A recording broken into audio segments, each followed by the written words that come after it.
まず第一にですよ。英訳だとファースト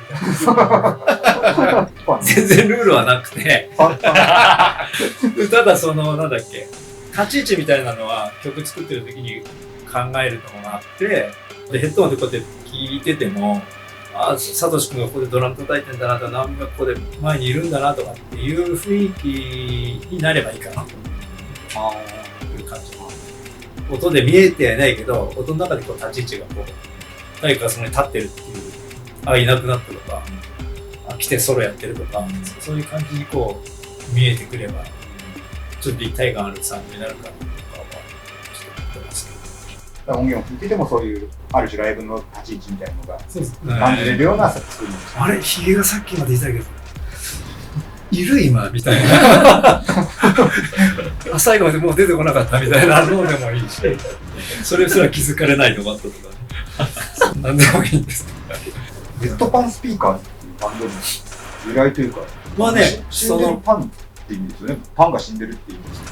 そう、なんかいろんな取り方があって、最初は違うメンバーの一人がいて、その人がつけた名前なんですよ。あ、そうなんですね。それはデッドパンっていうつけて、俺がそれにスピーカーって言ってつけてた。なんかね、アイリッシュのちょっとジョークみたいなのがデッドパンっていうのがあるみたいで、そこからその彼がつけて、それがその無表情なんだよ。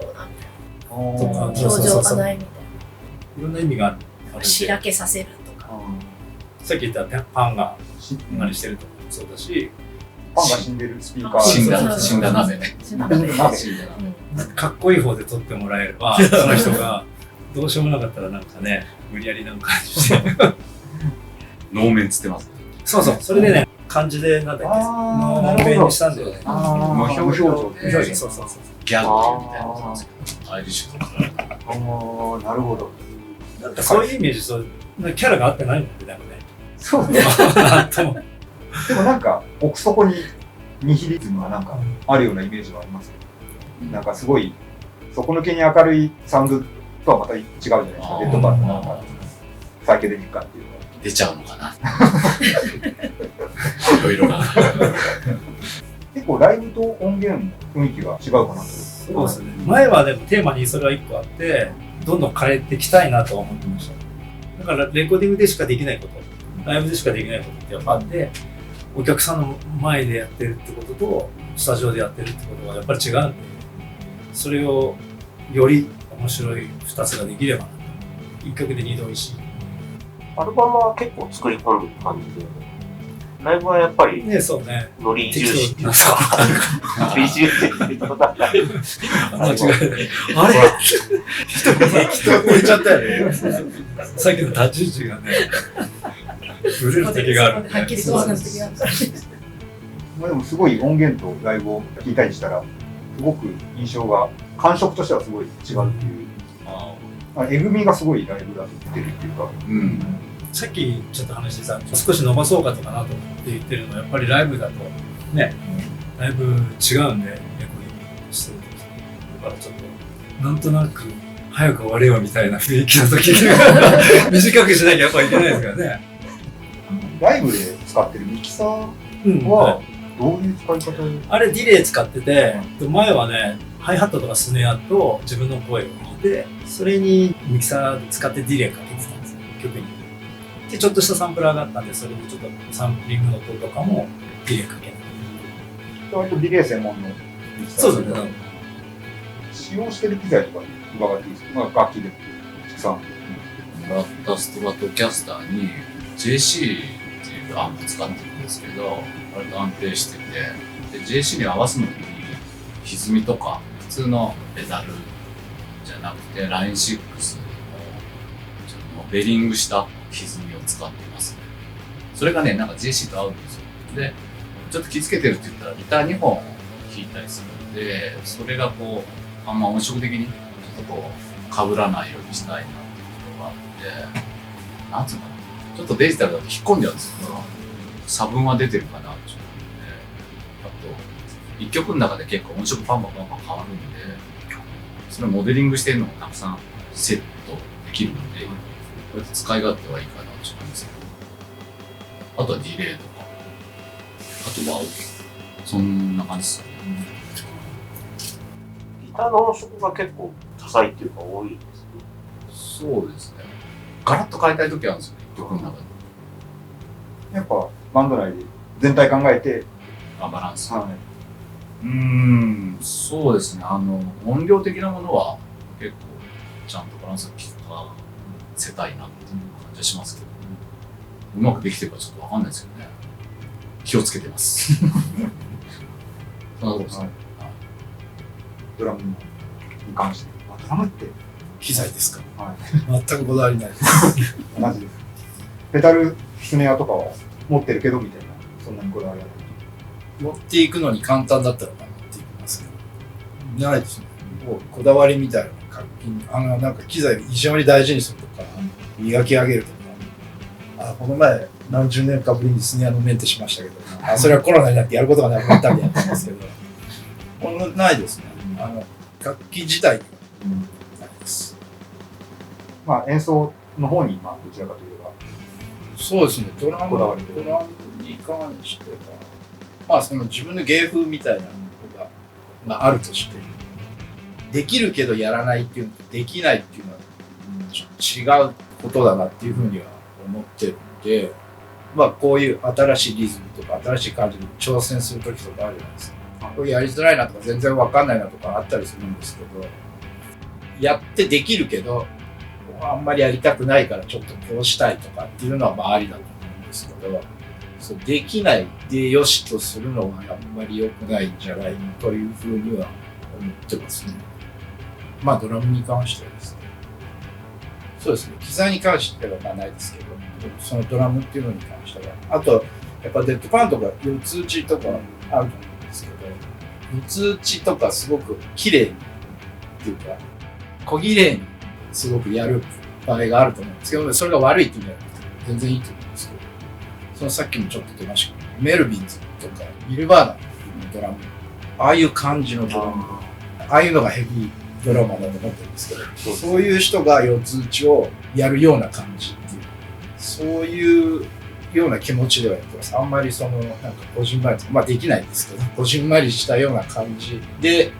綺麗にまとまるようにみたいな風には考えないようにやってるかなっていうか、それがまた結構デッドパンのサイケさんの特徴にドラムでなんか感じる部分は僕としてはすごいあるから。そう感じてもらえればやりがいがあるというか嬉しいなと思いますけど、そんな感じですか。私もあんまり機材のこだわりっていうのはそんなにないんですけど、楽器も全然ずっと同じのを使ってますし、フェンダーのプレで使ってるんですけど、もうずっとデッドパン始めた頃からも同じ楽器使ってますし、今はそうでもないんですけど、昔やっぱりベースのアンプって結構ライブハウスによってガチャガチャなのが多くて、プリアンプ使うと結構安定するよって言われて、でそのサンズのプリアンプ使い始めて、でもうずっとそのままみたいな感じで使ってますね。ちょっとサトシ君と被りますけど、あんまり音がすごい小綺麗なのっていうのがちょっと、キャラじゃないかなというところがあって、なんか綺麗になりすぎないみたいなところはありますけど、別になんかこだわってそうしてるというか、なんかそうなっちゃってるみたいな感じがあってっていう感じですかね。参考にしたり影響を受けたのベーシスト。ベーシストではほぼいないですかね。いないっていうわけじゃないんですけど、なんかあんまりこの人を参考にみたいなのを意識したことはないですね。すごい好きみたいな人もあまりいない。そうですね、あんまりいないですね。なんか音楽でっていう参考にみたいな人はすごい珍しいです。見ててかっこいいなと思う人はいますけど、なんか別にそれをじゃあ目指すとかそっちに寄せていくみたいなのはあんまり考えたことないというか、もうはっきりとできないっていう方が多いんで、やっぱすごいなって思うベーシストってやっぱすごい弾けるとか、すごい立ち振る舞いがかっこいいとか、なんかそういう人が多いんで、ちょっと自分にはできないなって思っちゃうのが多くて、あんまりそこを目指すみたいなことはあんまり気にしたことはないです。ミニマルなサウンドをやる中でベースの立ち位置というか自分で意識していることってありますか？そうですね、なんでしょう。無心にやっぱりこうやってとにかくリズムにこうみんなを連れていくみたいなところが結構ベースって肝になっていくのかなっていうところがあるので、自分がやっぱそこに入らないとみんなも連れていけないのかなみたいなのはちょっと思ったりしますけど。そんな感じでしょ。はい。サウンドの秘訣みたいなのを隠し味的なんだったら、大体お話いただいた感じですね。隠し味は本当ドラムとベースがこうベースになってて、ギターが上へこうなってるみたいなイメージですよね。それはすごいやっぱライブですごい感じるというか、はっきりしてるなっていう。このサトシ君のドラムが真ん中にドーンとあるっていうところがあるので、それにこう乗っかるっていうところと、それに乗っかってみんなみたいなところをちょっと意識するっていうのはあるかなとは思いますけ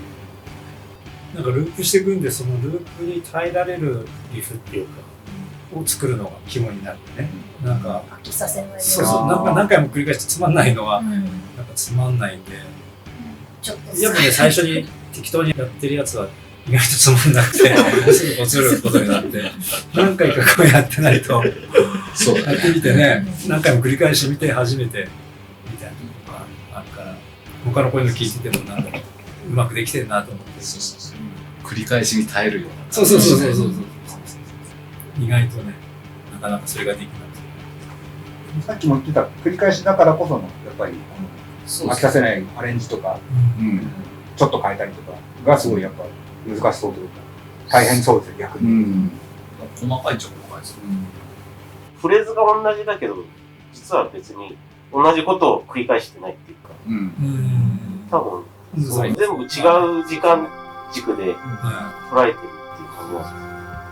それが一瞬わからないけどやっぱり飽きないっていう要素だったり、聞いてて一瞬そのわかんない人とかもいるかもしれないけど、でもなんか飽きないなっていう。そうですね。演奏する側がまず飽きないっていうか、そこで面白み感じながらやれるように。初期の頃はね、自分たちもそれもわからなくて、最近はずっと繰り返してるけど、自分なりにはここがイントロで、ここが A メロでみたいな雰囲気にはもう一回 A メロ繰り返してアウトでやって終わりみたいな雰囲気にはだんだん、前はもう分からずにどうやって繰り返していいのか長くなったりなんでしたけど、5分ぐらいでまとめたいっていうのもある。長かったからね、最初の頃ね。ライブで30分とかもらっても何曲かしかできない。10分の曲だと3曲しかできなくて。でも10分ぐらいだったらいいけど。いや長いのそこありますね。だから5分だったらもうちょっといろんな曲もできるしとか。最近はそんな感じでやってますけど。In the studio tonight we have Deadpan speakers with their solution to the problems of the world. Shut up.